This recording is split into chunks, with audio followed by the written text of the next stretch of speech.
Hey, this is JP with Central Idaho Mountain Weather. It's February 28th, 2025. Looking up at the Shields on Horseman Peak, such an amazing feature. Would love to one day ski that beast. And if you're still enjoying this broadcast, we ask you to do a one-time donation or even better, sustaining monthly membership. We got a new section on the forecast, so we'll get to after the outlook.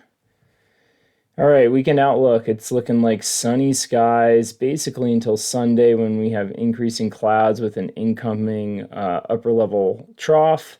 Doesn't look like it's going to really significantly impact us. Unfortunately, it's heading to the south, but we're going to have increasing temperatures leading into Saturday being the warmest temperatures, almost approaching 50 in the valley floor, in the mid 40s up in the mountains. So quite a bit of melting and shedding going on out there.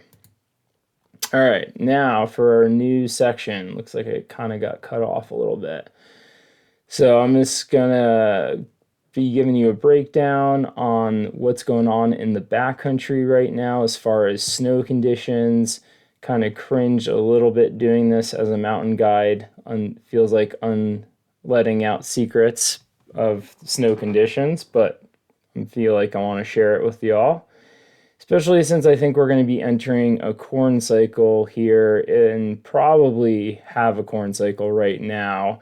So I'll just kind of point out some spots where that might be happening. This is fully forecasting right now. I've not been skiing in the South and Mid Valley, but I think that's probably where we're going to have the best chances. We had rain event with this last storm, which set us up good with the crust. It's been getting really warm and melting that snow each day. So to have proper corn skiing, you need to have the sun and ambient warm air melting that snow overnight, getting these hard freezes. Hard freezes to me are usually when it's 25 degrees or less. I find above that is kind of just creates a really light crust that breaks down pretty quickly. So we need multiple days of that going on to build a really thick crust that we can support our weight on, and then we want that like top couple centimeters, an inch to melt down throughout the day as the sun hits it and get that corn cycle going. So I'm thinking 6,000 to 8,500 feet. The aspect is going to be really hard to find in South Valley because a lot of it's been burnt out on the south and southwest slopes where it gets the most direct sun during the day. So a lot of that's sage.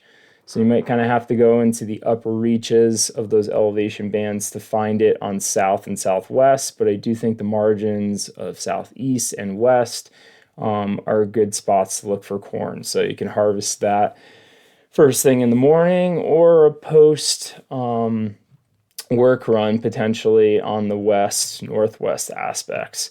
The alpine right now has just been showing very poor overnight freezes, and I just don't think it's corning up quite thick enough up there, especially based on the tracks I saw yesterday.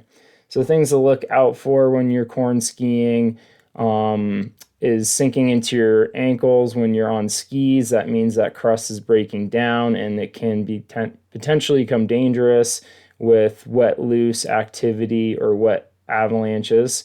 And then if you're boot packing, busting through past your ankles as well.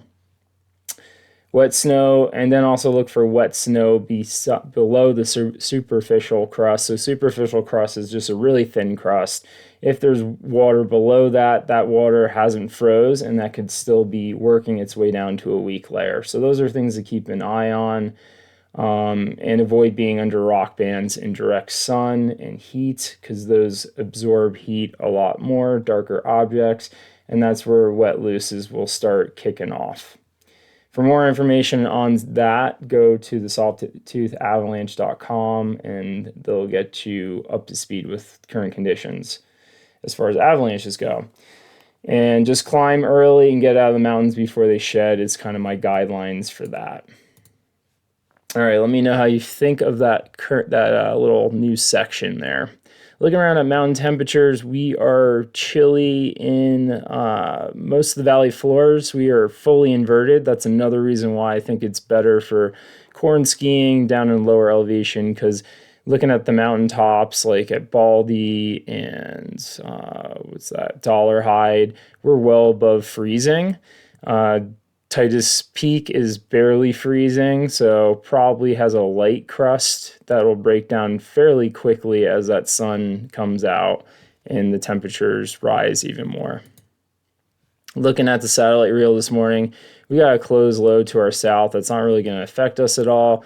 We are in high pressure right now. Bunch of moisture streaming up into BC, not going to be affecting us.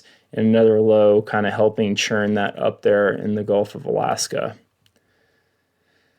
Yeah, looking around at the Sun Valley area, you can see kind of the brown poking out on the south and southeast slopes.